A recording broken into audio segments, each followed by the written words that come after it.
So let's take a look. Interesting.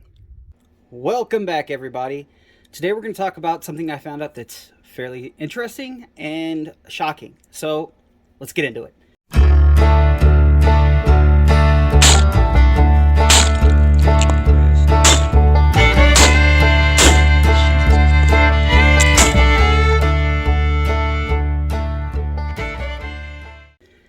What you're looking at right now is the Dragoon and the 51 Navy. We'll also add in this little guy. So if you would have bought a Colt in the early 1850s, these were your three options. Well, at the very end of the 1850s, going into the early 1860s, there was a thing called the Bessemer process.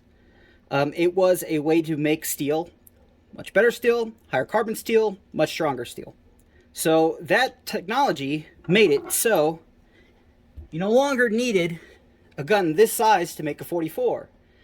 What they did was they took basically these two guns and combined them and makes the 1860 Army, which was one of the more popular firearms during the Civil War, especially with Northern soldiers.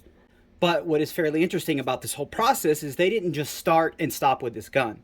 They also did something else. A little bit later, they did it with another gun. So the process of mixing these two to make something, well, they decided to mix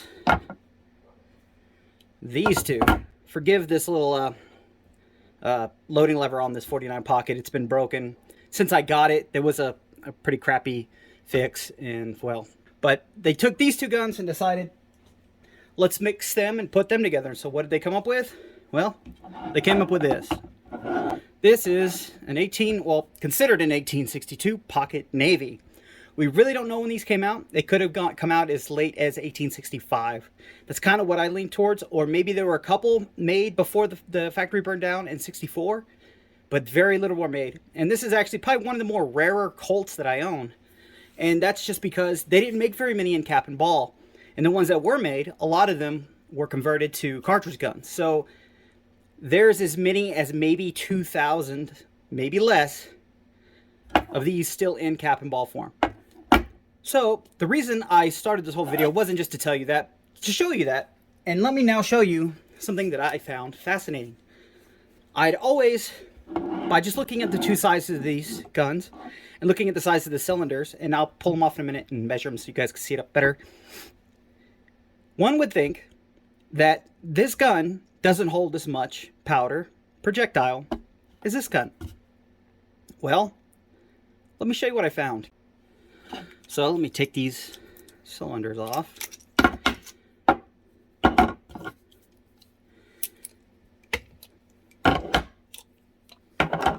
All right. Now, let me show you the size difference here. I can roll them up underneath here.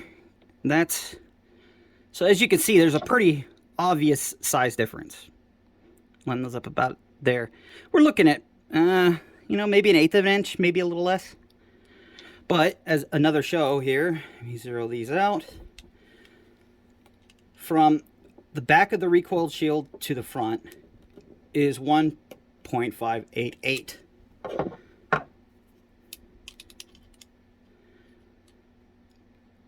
.703. So there's quite a bit of difference here. Now, let me show you something that I accidentally discovered. Before we get into that, though, this is a 6-shot, this is a 5-shot. That is one thing that the 51 Navy will have above this, but I kind of learned something a little different because I always thought this would be much less powerful. I found out differently. Now let me show you. I'm going to fill out one chamber and one chamber, and we'll weigh the powder and see how much powder difference there is. Okay, so those cylinders are full all the way to the top. That's zeroed out. Let's see how much powder this holds.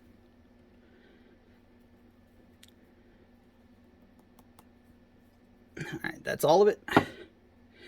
22.2 grains is how much powder fills the entire piece up. Now let's weigh the other one. We're zeroed out again. How much will the 51 or the pocket Navy hold? 22.5. It's pretty much the same size. The little difference there is not enough to make a difference. Could the paper cartridges fit in the pocket navy?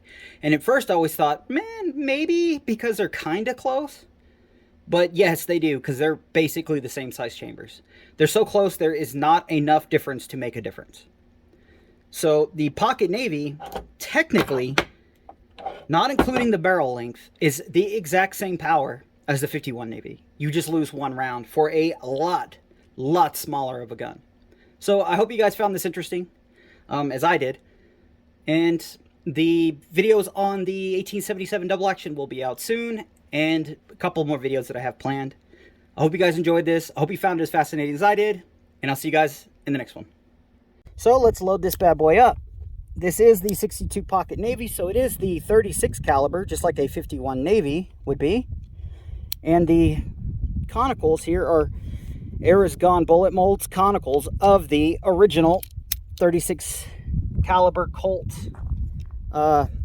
molds. So it's an authentic bullet out of this gun. It's a little hard to see these sometimes, but it's because this thing's got such a small rod.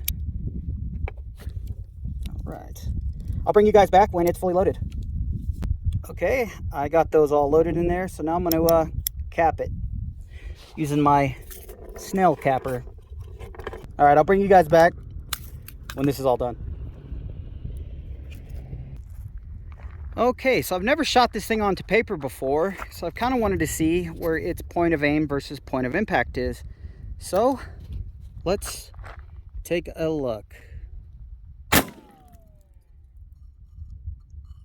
Interesting. Huh.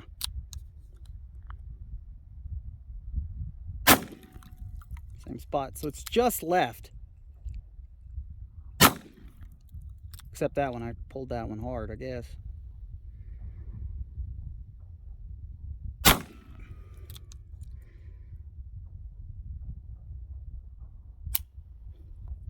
Okay, so let's take a look.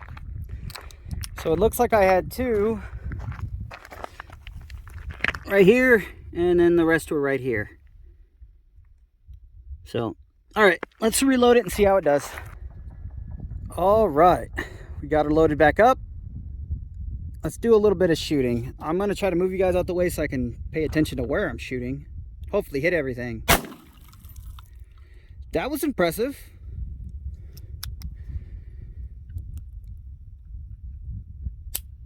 Aw. I think the cap fell off. I'll have to reload that cap.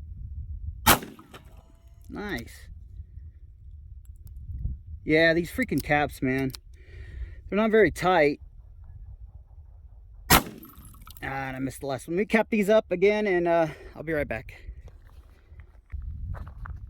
Yeah, so I got it capped up again. That is one of the unfortunate things about original Colts. It is very hard to find caps that fit the original Colt nipples. But the only good thing about these two is the spring is so heavy. This gun I would say we have well over 150 rounds to this gun since I've bought it. I have not had one single cap jam. The only kind that I ever get is when they kind of get stuck between this recoil shield and you have to force it over. But I've never got it into the action. It's never fallen into the action. It's never gotten past the hammer. Nothing. So it's pretty impressive. And the only real difference is the massively heavy hammer spring.